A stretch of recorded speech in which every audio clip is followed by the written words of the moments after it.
Okay guys, so today we are kind of reversing our schedule a little bit. We're going to be talking about the Bush era. I know we originally planned to do Reaganomics, but because I'm not in class today, I felt like it was best that we do Reaganomics on Monday, and I go ahead and do what I was going to do on Monday today, and that was start to introduce George Herbert Walker Bush. So that's what we're going to be talking about today. I apologize, it's kind of like out of order, but it'll eventually all make sense. And we'll do our Reaganomics simulation on Monday. So today, we were talking about the 41st President of the United States, George Herbert Walker Bush, which, yes, is George W. Bush's father, which, yes, this is the late president who passed away a few short months ago. So here we go. In the election of 1988, of course, Ronald Reagan has served two memorable terms as president, and a lot of people liked Ronald Reagan. A lot of people disagreed with Ronald Reagan. But for one thing's for sure, people will remember Ronald Reagan.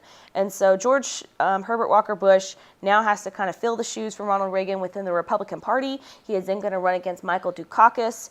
A little bit about George H.W. Bush. We haven't talked about him much, but he's honestly been very involved with politics, with the government, with foreign policy for quite some time.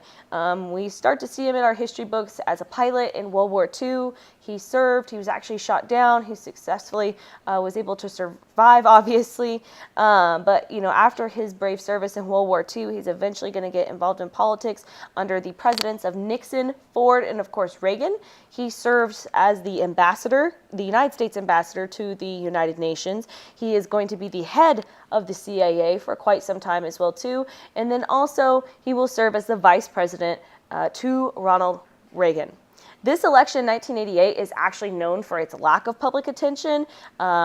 George H.W. Bush is riding on the coattails of the success of the Reagan administration, and he will end up, of course, winning this election of 1988. So you can see the electoral map here. Bush ends up winning. And so we are now going to kind of look and see some foreign conflicts that Bush was able to deal with during his presidency. He is known for his success in foreign affairs. He is not known for his domestic policies. And, honestly, his lack of success on the domestic side of things is what is ultimately going to lose him the election in 1992 when he runs against Bill Clinton. But you guys will find out more about that after this short video. We're not actually going through this whole PowerPoint today. I'm just going to sum up a couple things that lead us into the video that you guys are going to watch for the rest of the hour. So one of the very first foreign conflicts that you guys are going to be watching and learning about is the fall of the Soviet Union. It's now, 1989, 1988, and the Soviet Union is on the verge of collapse. We're going to have the fall of the Berlin Wall. But why? Why have all of a sudden, in 1991, is the Soviet Union going to collapse? Well, this can be due to a few things, actually. One of them is, of course, the new leader that was elected during the Reagan administration, and that is Mikhail Gorbachev, who was a more moderate leader of the Soviet Union. And he is going to start to pass some policies which are much, much more modern and kind of go against everything the old Soviet Union stands for. And one of those policies is glasnost. Glasnost is basically free speech. They are lifting censorship within the country. They're going to instigate free speech within the country. And so now people are free to speak their minds and, protest and do all those things that they've waited years for. Of course, under the reign of Joseph Stalin, you would be killed or sent to a gulag for speaking out against the party leader or against the country or the system as a whole. But now, with glasnost, that is not illegal anymore. People are able to say what they want to say. Obviously, it is going to lead to some negative attention to the Soviet Union because they're going to be highly, highly criticized. People in those foreign countries like Bulgaria and Hungary and Poland and Romania that have been part of the Soviet Union for so long can now finally speak their minds and try to protest to disband from the Soviet Union. The Chernobyl accident happens during this time, and of course, the country is going to be very, very highly criticized because that is the world's worst nuclear accident in the history. of the world, and they'll be highly criticized for that as well too. But now they can be criticized because censorship has now been lifted within the country. So policy number 1, glasnost, freedom of speech. Policy number 2, perestroika.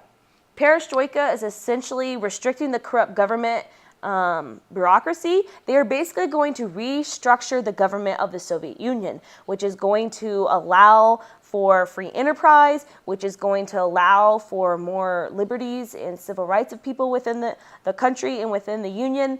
It basically dismantles everything the old Soviet Union stood for. It dismantles the central planning system.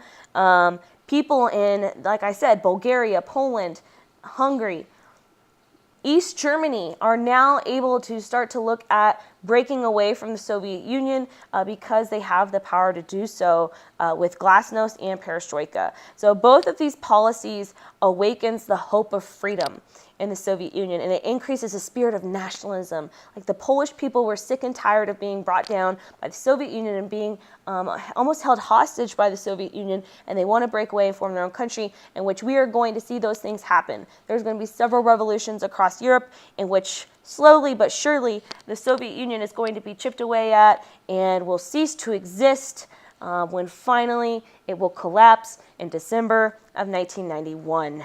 And so you can see our next slide here is going to be about the Berlin Wall. That is where our video picks up. So you guys are now going to be watching this video from the Netflix series, The 90s. And you guys are going to be looking at the fall of the Berlin Wall, the fall of the Soviet Union, Nelson Mandela and the apartheid, the Persian Gulf War, and then, of course, the election of 1992. I'll see you guys on Monday.